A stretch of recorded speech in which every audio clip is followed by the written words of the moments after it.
Welcome to Bed Crime Stories podcast. I'm your host, T. Hope you guys are all having a great day. To anyone new here, a warm welcome. Thank you for checking out the channel. To my loyal bed crimers, hi, how are you? I love ya. All I ask is after listening to or watching the video, if you find you enjoyed it or learned something, do me a favor, smash that like button and consider subscribing. Now, let's dig in.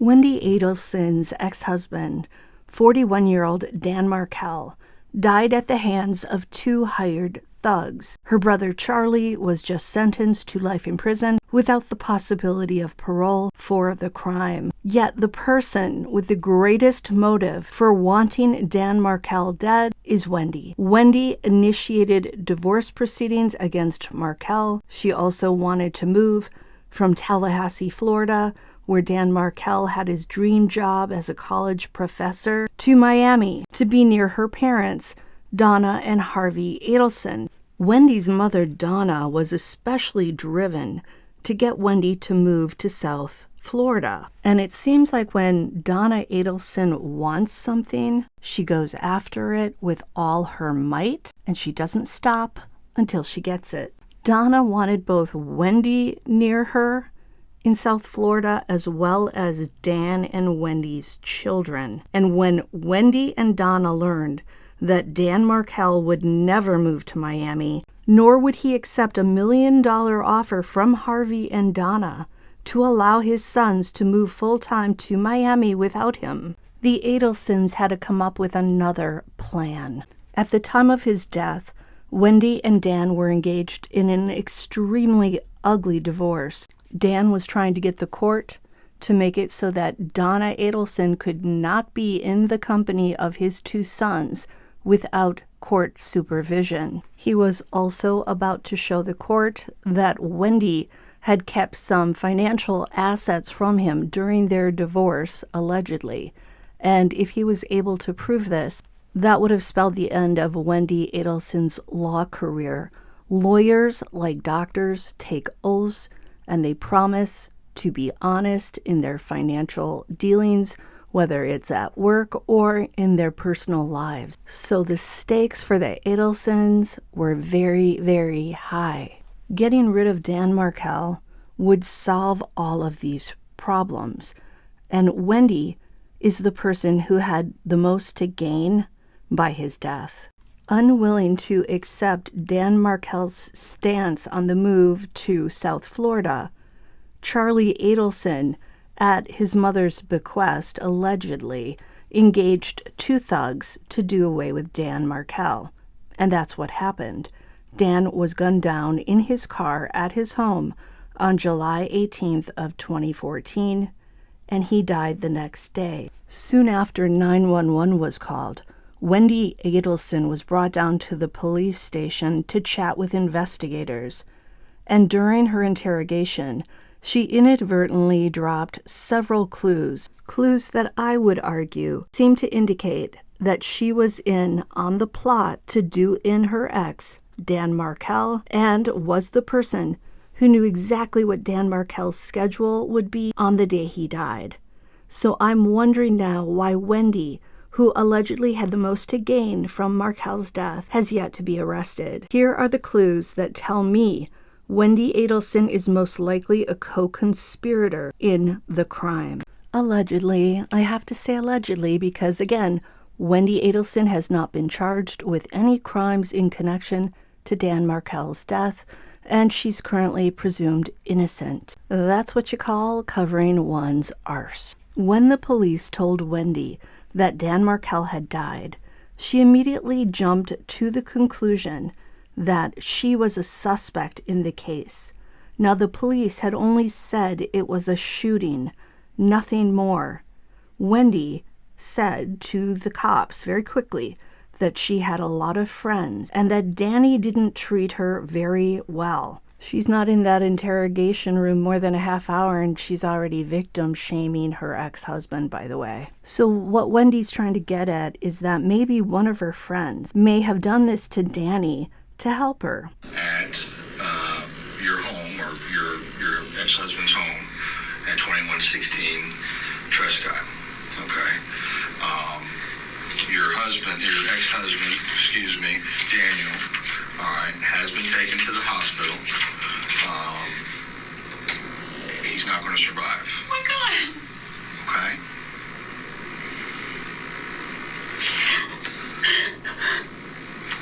I have a lot of friends. I know. How do you know that? Well, you had two of them up there for a last-minute lunch date, right? Last minute? Well, I mean, you went up there, you're sitting with them, you have friends. I do. What I meant by it is that Danny didn't treat me very well. And I'm so scared that maybe someone did this. Not because they hate Danny, but because they thought this was good somehow. Oh, are you saying that you think maybe one of your friends would have done something Who like would this? do this? I don't know. That's why you're here, and that's why we're talking.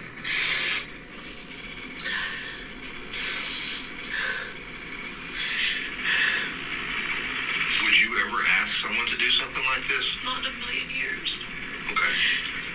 Do you think someone would do this for your benefit without asking you? No. What good does it serve?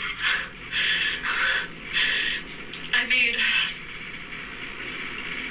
my brother, the one, his name is Charlie, the one I'm really close to, he makes a lot of jokes in bad taste, and it was a joke he made. He bought the TV for me this morning that got broken, and I was talking to him about whether it made sense to pay to fix it or whether I should get a new one, and it was always his joke that, like, he knew Danny treated me badly, and it was always his joke. He said, I looked into hiring a hitman, and it was cheaper to get you this TV, so instead I got you this TV.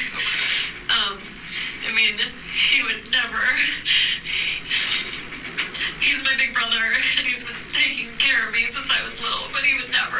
And I told that to the repair guy this morning. Right. That's okay. I said, he asked me how much it cost, and I said I didn't know because it was a gift, because my brother said it was cheaper than a hitman. It was my divorce present. Okay. Such a horrible thing to say. I'm so sorry. It's okay. But even my family, who felt like I had been mistreated, would never do something like this. Never. So basically, Wendy tells the cops that her brother Charlie joked about hiring someone to take Dan out. To me, it looks like she's trying to direct attention away from herself to make herself look less guilty. And she's pointing straight at her brother Charlie. Is this projection? I certainly hope that Charlie knows about this, because maybe he'll want to throw Wendy under the bus as well, now that he is fated to spend the rest of his life behind bars. During this interrogation, Wendy fesses up to having been on the street where Dan Markel's house was on the day of the crime.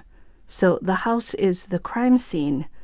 Wendy tries to paint this route that day to a liquor store as a shortcut, but in reality there were other liquor stores closer to home, so it's hard to buy that she just had to go to that liquor store near Dan's house on that day, basically an hour after the crime occurred. If Wendy was aware of the murder for hire plot against her ex, Dan Markel, which I personally feel she was, then this trip to Dan's street was A, pretty stupid, because it makes her look guilty as F, and B, it indicates she was curious to see the aftermath of the gruesome crime and to verify that the two hired thugs had done their paid jobs. Wendy quickly asks the officer if she needs to be read her Miranda rights and says she doesn't know if she's a suspect or not. Why is she saying the word suspect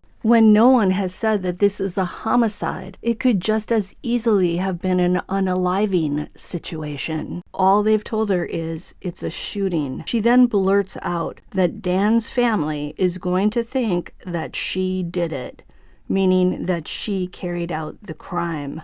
Again, is this projection? They say that people will tell you who they are You just have to listen and you just have to believe it. To me, this is Wendy sort of telling us who instigated the crime, who this crime was done for. We now know that Charlie did help get rid of Dan Markel. Why did Charlie do that? It wasn't for his own benefit. He did it for Wendy, and also to please his mother, it would appear. Now, during her time in the interrogation room, Wendy sniffles a lot. She puts her hands up to her eyes as if she's crying. But I think this is Wendy acting. Her mother, Donna, told her in an email that she would need to do her best acting to sell some things to Dan Markel. I think her behavior during this 4-hour interrogation, I think this is her Academy Award moment. Don't get me wrong, I'm not saying she'd win the Academy Award, but I think this is her attempt at an Academy Award acting moment. And later on in the interrogation, when the investigator asks Wendy about Dan's schedule on this day, Wendy blurts out that Dan was at the gym that morning. But then she quickly changes it to, Dan was supposed to be at the gym this morning. In my opinion, this indicates Wendy was keeping track of Dan Markel's schedule that day. It indicates that she knew for a fact that Dan was at his gym that morning. How else would she know for sure that Dan was at the gym? She had to have been almost tracking his movements to ensure he would be home when those two thugs turned up. Remember, this whole thing was very highly orchestrated. It was timed probably down to the minute. And although Wendy acts upset about Dan's death during this interrogation, as soon as Dan's declared dead, she basically moves from Tallahassee to South Florida within something like 2 days with her 2 young sons. She then changes the boys' last names from Markel to Adelson, which has to be the ultimate act of betrayal against Dan Markel. She then prevents Dan's grieving parents and his sister from seeing his 2 kids. The Markels were already reeling from Dan's loss, and then Wendy saw fit to impose this unnecessary cruelty on them, not allowing them to see their grandchildren. Note that during that 4-hour police interrogation, when the officer asks if she has any of the phone numbers for Dan Markel's family, she says she only has one because she recently deleted them because they weren't contacting her. Now, we know that's not true. The Markels were contacting Wendy. Why wouldn't they have been? They knew that they had to maintain a good relationship with her in order to see their grandchildren. She's the one who cut off contact. She's the one who deleted their phone numbers from her phone. She didn't think she'd need them anymore. Now, I'm wondering if all the friends that Wendy was bragging about back at the beginning of this interrogation, are they still friends with Wendi Adelson? Or are they allowing their consciences to drive them toward moving away from her? And I want to point out another sign of Wendy's potential guilt.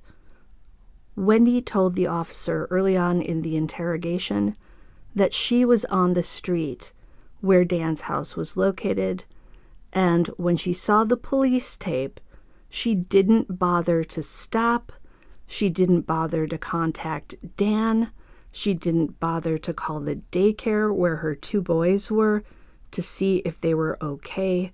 If you see police tape on the street where someone you love is living, now granted, she wasn't in love with Dan Markel anymore, but her 2 sons had spent the night on that street in that house the night before, you would think she'd want to make sure her kids were okay. How was she able to spend all those hours not calling the daycare to check in on her children, to see if everything was okay, to make sure that they'd made it there?